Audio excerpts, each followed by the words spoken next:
오늘 말씀을 통해서 어떤 신을 믿습니까? 라는 제목으로 본문 말씀 살펴보고자 합니다.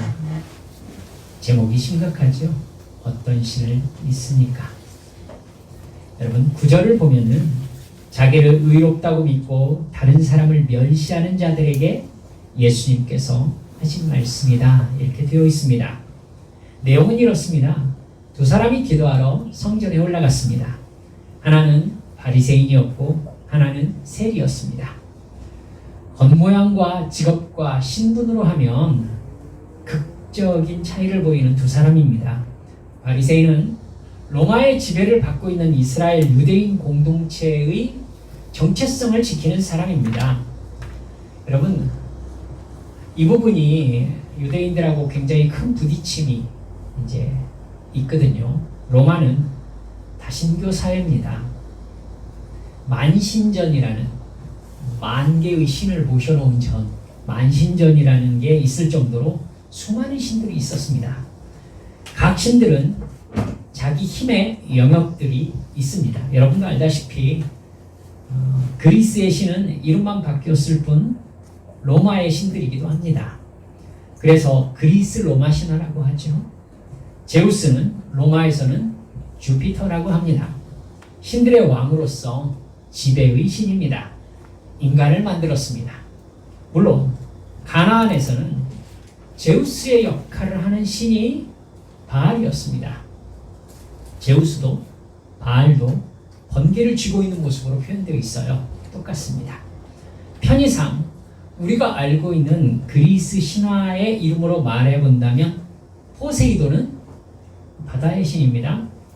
죽음 이후의 세계는 하데스가 다스리는 영역이었죠. 태양신은요, 아폴론입니다.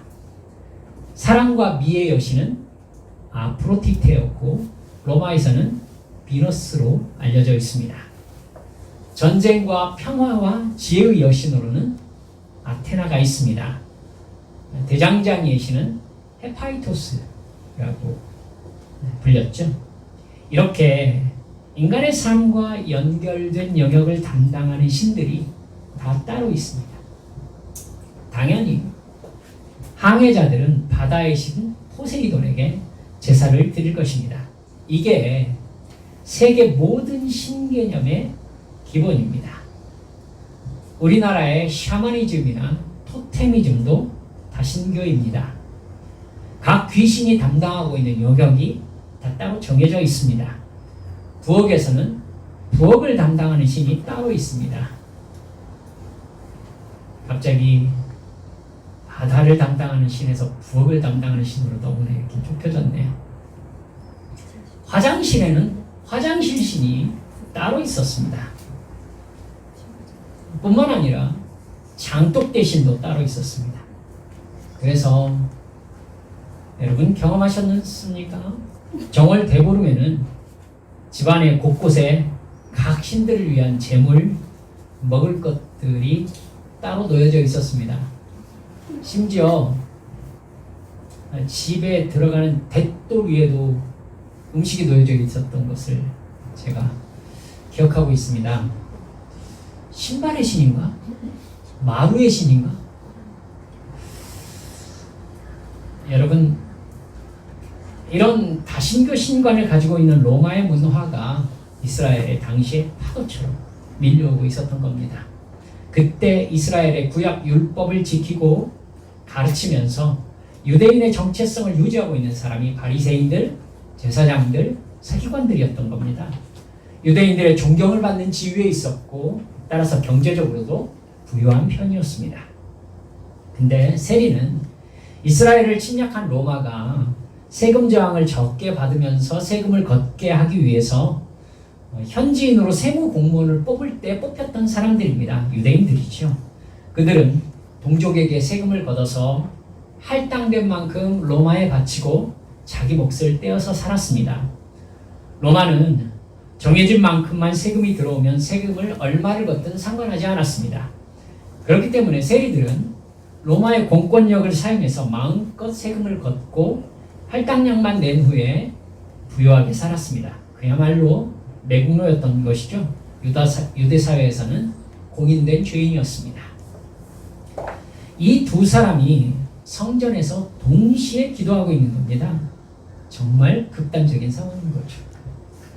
11절에서 바리새인이 이렇게 기도합니다.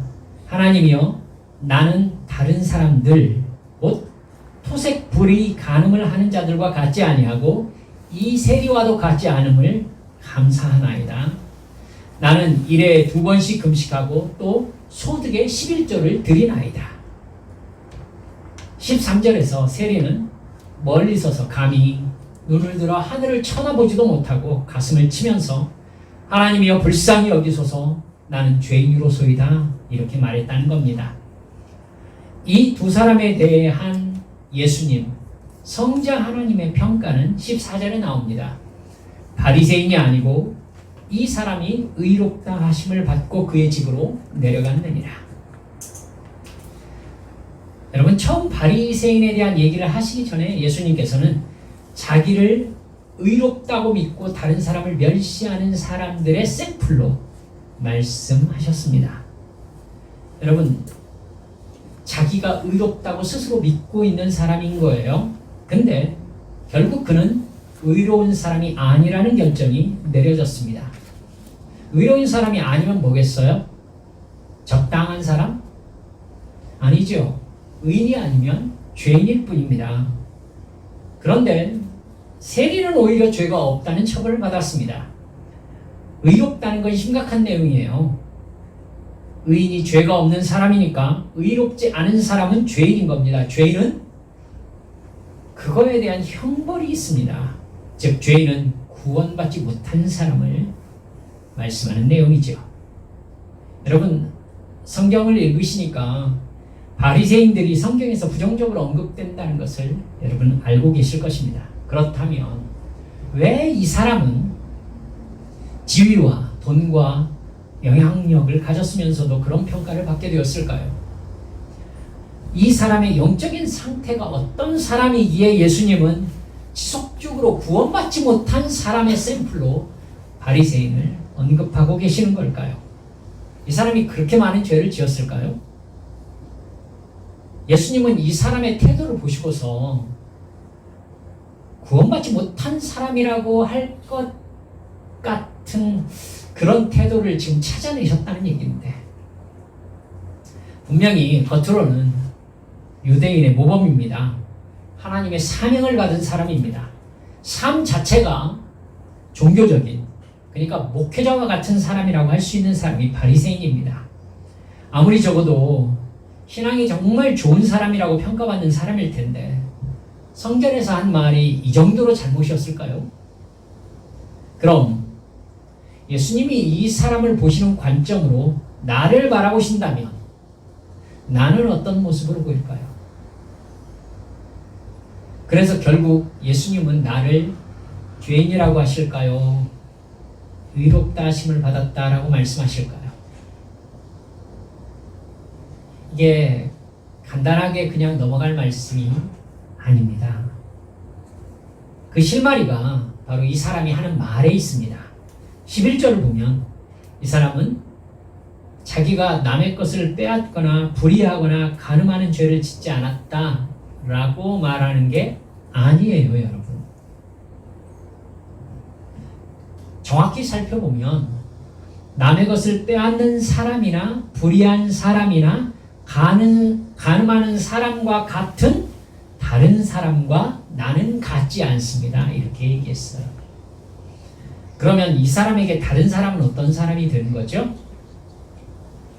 남의 것을 빼앗는 사람, 불의한 사람, 간음하는 사람이 바로 다른 사람인 겁니다. 마지막에는 더구나 이 세리와 같지도 않습니다. 이렇게 얘기하죠. 12절에 나는 일에 2번씩 금식하고 내 모든 소득의 11조를 바칩니다. 이렇게 말합니다. 이 사람, 이 기도 누구에게 하고 있을까요? 저는 이걸 여쭙고 싶은 겁니다. 이 기도의 내용을 누구에게 말하고 있는 거죠? 하나님일까요? 바꿔 말하면 이 바리새인이 자기 혼자 성전에 기도하러 왔다면 이 말을 했을까요? 결국 이 사람은요, 지금 하나님께 기도한다면서 하나님께 드리는 기도 내용이 아니라 이세리 들으라고 일부러 큰 소리로 지금 자기 이야기를 하고 있는 것을 알 수 있습니다. 지금 이렇게 말하는 이 사람은 자기 삶이 상당히 자랑할 만하다고 생각하고 있죠. 자기가 어떻게 종교 생활하고 있는지를 다른 사람 들으라고 말하는 것으로 보아서 다른 사람에게 자기 위치를 드러내고 자기 종교성을 인정받고 싶은 사람입니다.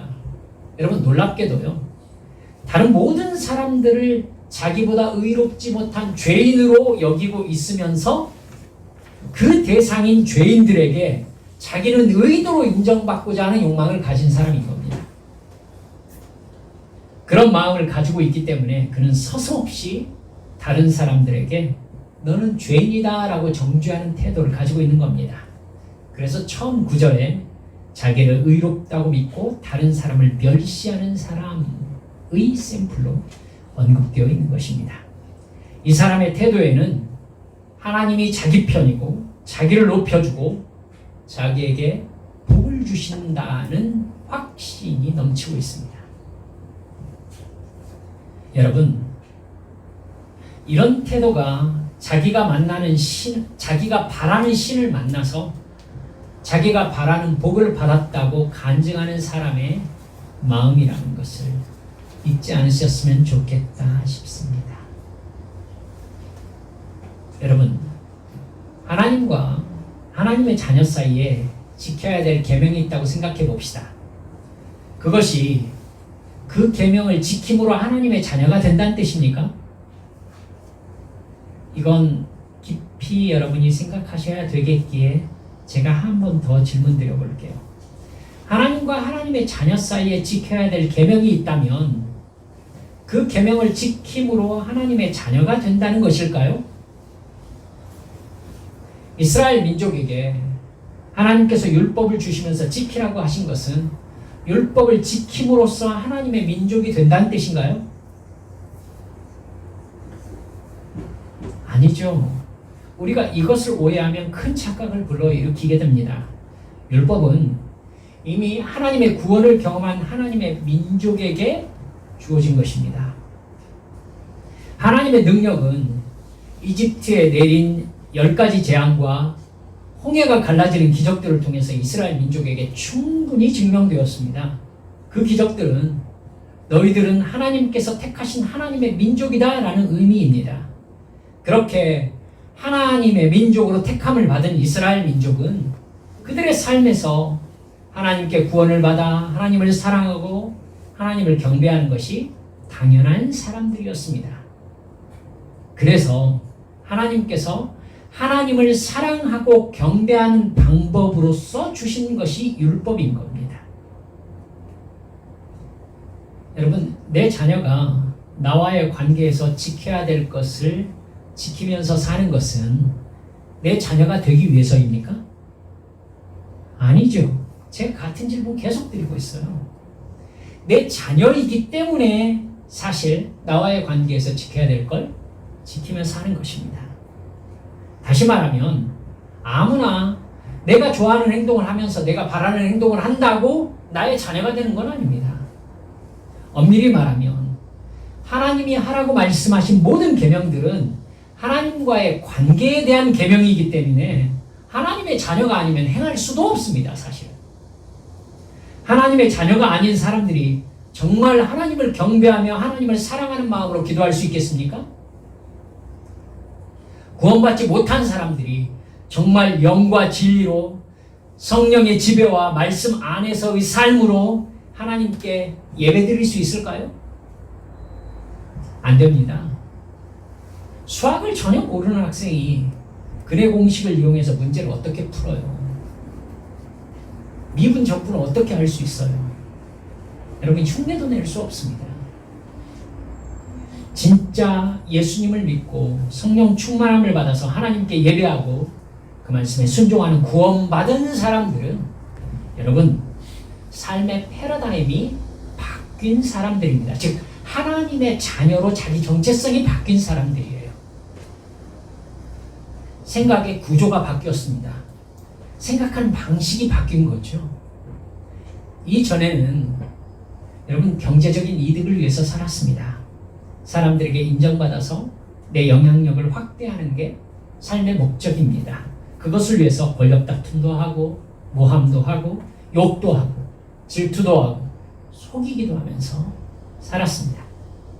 그것이 어쩌면 이 험한 세상에서 경쟁 많은 세상에서 살아가는 방법이겠지요. 그걸 법에 걸리지 않게 다른 사람에게 큰 피해가 가지 않게 하는 것이 어쩌면 양심적인 사람이라고 할 수 있었을 것입니다. 여러분, 그 상태로 교회를 다닌다고 생각해 보십시다. 그러면 그 사람이 노력하는 포인트에 뭐가 있겠습니까?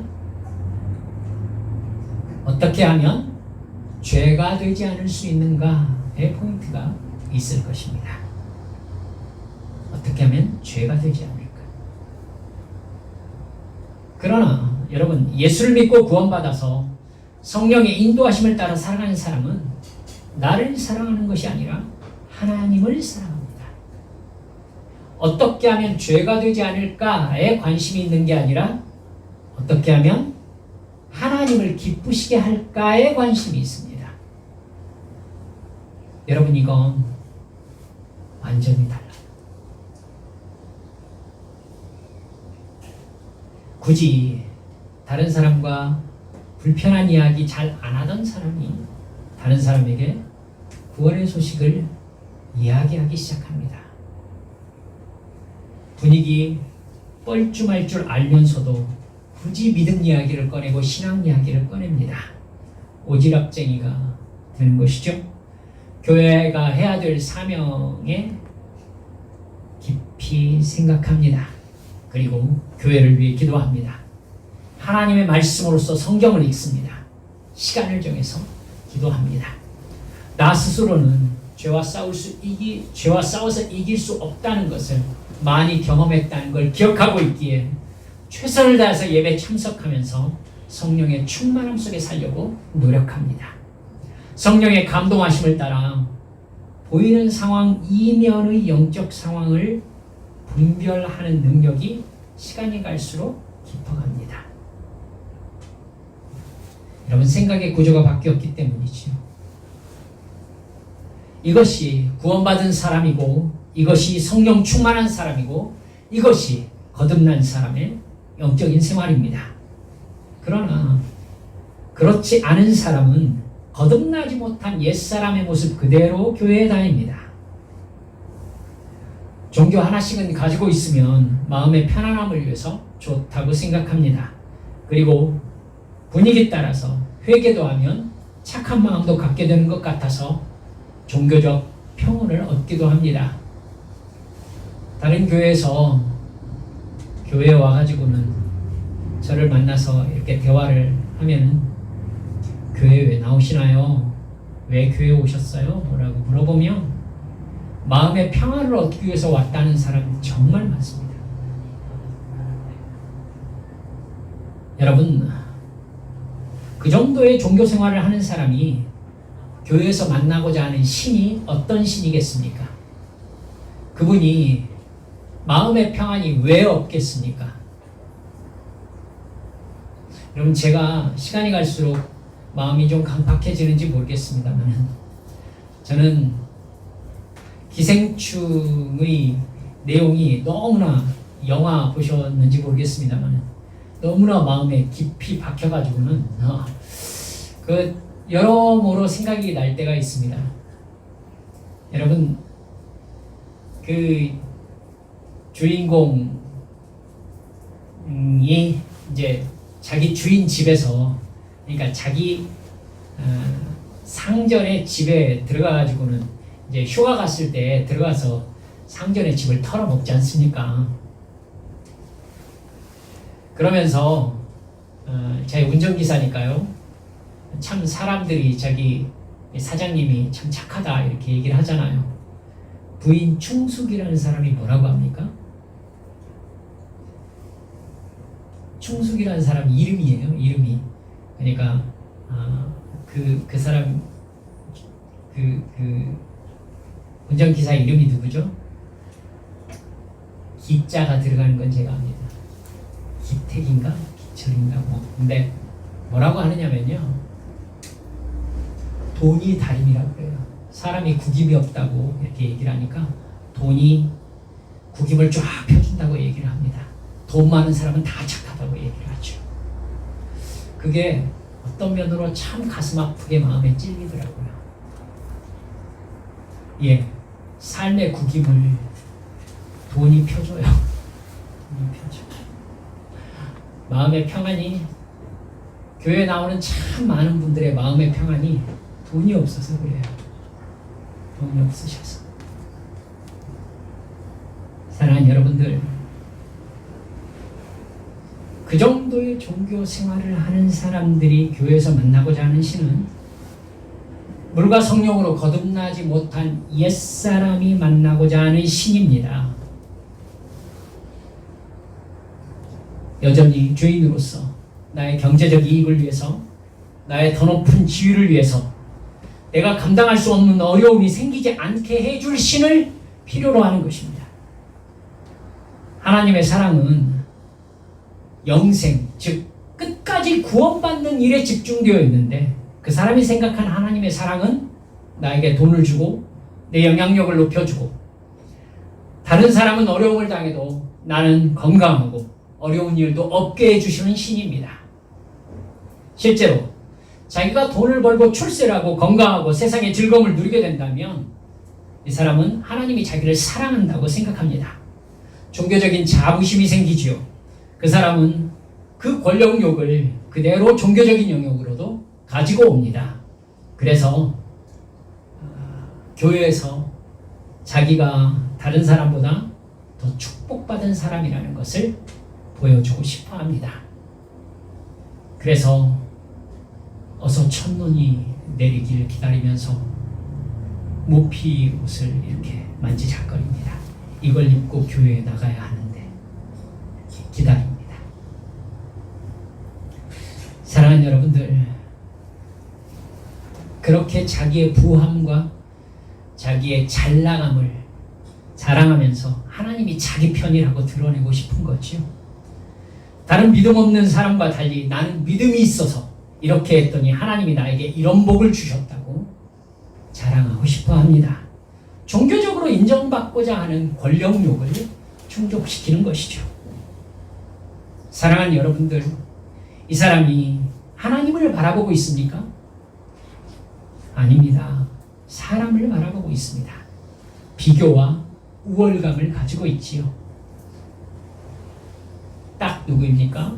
오늘 본문의 바리새인인 것입니다. 자기를 의롭다고 믿고 다른 사람을 멸시하는 사람인 거죠. 내가 어떤 종교적인 헌신과 봉사를 하고 있는지 다른 사람들에게 다 보여주고 싶어 합니다. 목사님은요, 그 사람을 모범으로 세워서 칭찬해줘야 합니다. 그래야 목회가 편안합니다. 하지만 분명한 것은 그 사람이 자기를 높이고 다른 사람을 멸시하는 태도 안에는 하나님을 사랑하는 마음이 전혀 없다는 사실입니다. 사실 그 사람의 영적 인식 세계는 하나님이라는 분을 사실 인식하고 있지 못합니다. 구원을 받았는지에 관심이 없습니다. 그 사람이 구원 안에 사는 삶이란 복받아서 돈 벌고 세상 즐거움과 세상 자랑을 누리는 것입니다. 그러면 이 사람이 만났다고 생각하는 신이 하나님일까라고 여러분께 여쭙고 싶은 것입니다. 그 사람이 하나님을 만났을까요? 거듭나지 않은 사람, 변화되지 않은 이 사람이 자기는 만났다고 확신하는 신이 뭐겠습니까? 차마 입으로 말씀하기 어렵겠지요. 그래서 목사가 이렇게 담대히 얘기합니다. 사탄입니다. 사탄이 예수님께 시험하는 자가 되어서 와서 뭐라고 했는지 여러분 기억하고 계시죠? 내가 이 세상에 있는 모든 재물과 권력을 너에게 다 주겠다. 나에게 절하며. 자기가 가지고 있지 않은데 줄 수 있나요? 여러분, 사탄은 공중 권세 잡은 자로서 이 세상의 권력과 돈을 가지고 있어요. 자기가 주고자 하는 자에게 내가 줄 수 있다라고 예수님한테 사기쳤을까요? 예수님은 야, 이 사기꾼아 이렇게 말씀하지 않으셨어요. 인정하셨습니다. 사랑하는 여러분들, 진정한 회개를 통해서 성령 충만함을 받아 거듭난 사람은 성령 임재의 증거가 나타나는데 그건 돈이 아니에요. 갈라디아서 5장 22절에서부터 나오는 성령의 9가지 열매입니다. 사랑과 희락과 화평과 오래 참음과 자비와 양성과 충성과 온유와 절제입니다. 이게 당장 나타나지 않더라도 성장해 가요. 즉 삶의 방향이 잡히는 것이죠. 근데 그런 성령의 열매가 전혀 나타나지 않는데 하나님을 믿는다고 하면 그 사람이 만난 신은 내가 너를 사랑하니까 너의 소원을 이루어주겠다 라고 말하는 신인 겁니다. 그 사람이 바라는 것을 내려주는 신인 거죠. 그는 세상에서 머리가 될지언정 꼬리가 되지 않게 해주는 분이라는 말만 믿습니다. 나를 따르는 자는 세상에 미움을 받을 것이다. 고난을 받을 것이다. 자기 십자가를 지고 나를 따르는 자가 나를 믿는 자다. 이렇게 말씀하신 예수님의 말씀은 그냥 넘어갑니다. 그 사람은 하나님이 자기 힘이 아니지요. 돈이 자기 힘이지요. 예수님을 사랑함으로 평안함을 얻지 않습니다. 통장 잔액과 자기의 말을 듣는 직원들과 자동차와 집과 여행 경력에서 평안함을 얻습니다.